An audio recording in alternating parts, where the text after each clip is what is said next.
One of the big moments in the interview, of course, was when we got round to the Tory leadership contest and the President referenced Boris Johnson. Michael Gove, he said he'd never met, even though Michael Gove went to interview him in the Oval Office 3 years ago. That was a bit awkward. He also referenced Jeremy Hunt a few times, which I thought was interesting. He clearly likes Jeremy Hunt. He didn't reference our next guest, but she's here to explain why perhaps he should have done and why she should perhaps be leading the country. So, Andrea Leadsom, good morning to you. What did you make of the Trump interview? What do you make of his visit this week?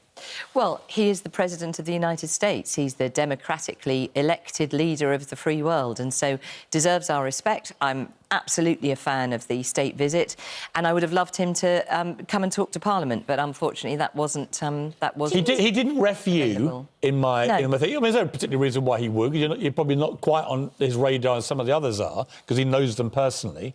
How do you get on his radar, and how are you going to get on the radar, more importantly, of your own MPs in time to win this battle? So there's all manner of ways. I mean, obviously, talking to colleagues one-to-one and in groups and at hustings and doing media and getting your message out there. But what you have to have is a plan. So whoever's going to be the next leader of the Conservative Party have to have a plan from day one on what happens next. And I do have a plan. What is it? Well, it is a three-step plan to a managed exit from the EU at the end of October. We have to leave then because our politics at the moment is severely under question. You know, people think that we've totally let them down. We were supposed to leave the EU and we haven't. So my three-step plan involves legislating for sensible measures that we can all agree about between the EU and the UK. It involves ramping up preparations for no deal, for a temporary free trade agreement and for measures at the Northern Ireland border. And really importantly, it involves taking a ministerial delegation to the EU Council heads, who are the heads of state, to talk through these are the measures we can put in place by the end of October to have a smooth transition out of the EU. And it is all doable. You resigned as Leader of the Commons and from the Cabinet over Theresa May's deal, but you stood by it for so long. Do you think that that actually damages your chances? I mean, we saw James Cleverly just earlier this week come on the programme, sit in the same chair as you, talk about how he'd be an absolutely brilliant leader and a great Prime Minister. He said that he'd put loyalty over his own judgment about that deal. Within 24 hours, he decided to stand down with not enough support. It does damage you, doesn't it, that you were loyal to a bad deal? Well, really importantly, that deal is legally Brexit. That's why I voted for it 3 times, and I would vote for it again. We've got to get out of the EU. But I equally recognise that that deal is now dead. That's not going to get resurrected. So we've got to think of another plan. Is there really, sorry to interrupt, is there any way really, realistically, given the time frame, that we can achieve Brexit now without actually leaving with no deal? Yes, as I say, I have a very workable plan. But it depends on the EU caving. Not caving, which they're not going to do. No, not caving. The point is that all politicians face the ballot box.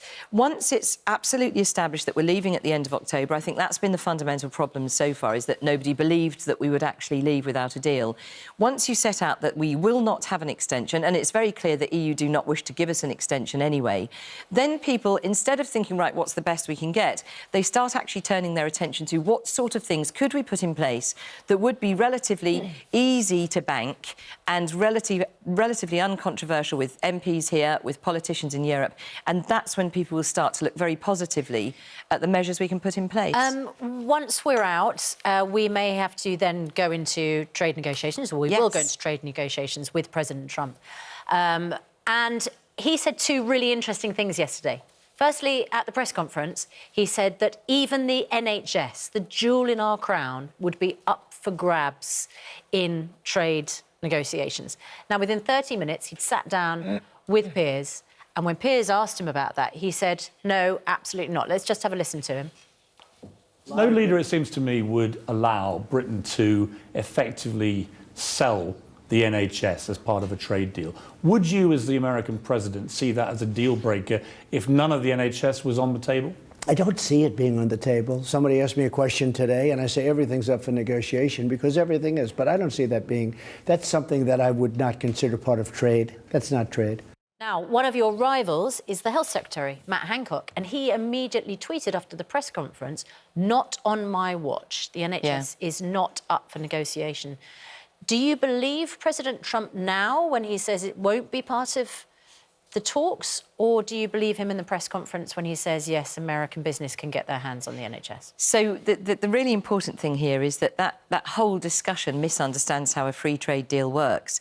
I mean, essentially, both sides have the right to decide what's on the table and what's not on the table. If you were Prime Minister, would you say that the NHS I mean, the is on the NHS table? will always be free at the point of delivery. But to be absolutely clear, today we buy products for the NHS from the private sector. There are some services delivered by the private sector. Including American companies. Exactly. So it's not as totally pure as, you know, it's totally got to be public sector dominated or you cannot possibly have any private sector involvement. But very, very importantly, any free trade deal is subject to both sides agreeing on and what... do you accept Trump's overall premise, which I think was the real point he's making? Look, when you sit down to negotiate a free trade deal, everything is up for grabs and you negotiate. I mean, that's something... What would worry me in that eventuality, given how badly we've negotiated with the EU, is do we have the right kind of killer negotiators to get into the room with people like Mnuchin and Trump and these others who are brilliant negotiators? I think we absolutely do. I think the Department for International Trade has massively ramped up its expertise. It's got some really great people in there. I think there has been a learning curve from the negotiation on Brexit, which, of course, didn't take place as a free trade negotiation. It was an exit negotiation, and I think there's lots of lessons learned. But going forward, any free trade deal with any other nation around the world is on our terms as well as on their terms. So the NHS, the sort of the idea that we would sell off the NHS is just for the birds. You know, that would never happen. That will not be on the table. It's getting quite ruthless, the leadership contest now, and people will get chopped quite fast and furiously. Are you confident you can last the pace and win? Well, obviously, the rules mean that the rounds are going to be much faster, so the idea of building support over time is out of the water. But I do have a good support from colleagues, and I'm gaining new support every day, so I will continue to work hard and hope to get through to the final. Andrea Leadsom, it's like The Apprentice, this. Well, good luck to you.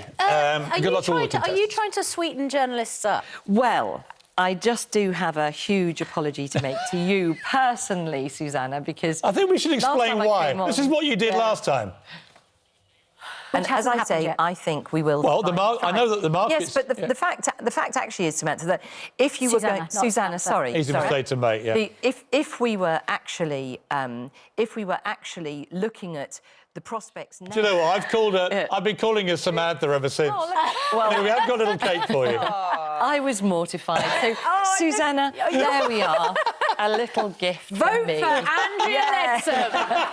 I can literally be bought with a cake with my name on it. Well, there we go. Anthea, it's been great to see you. Thanks. Always good to see Anthea Leadsom. Peter, great to see you. Thank you so much. Thanks a lot.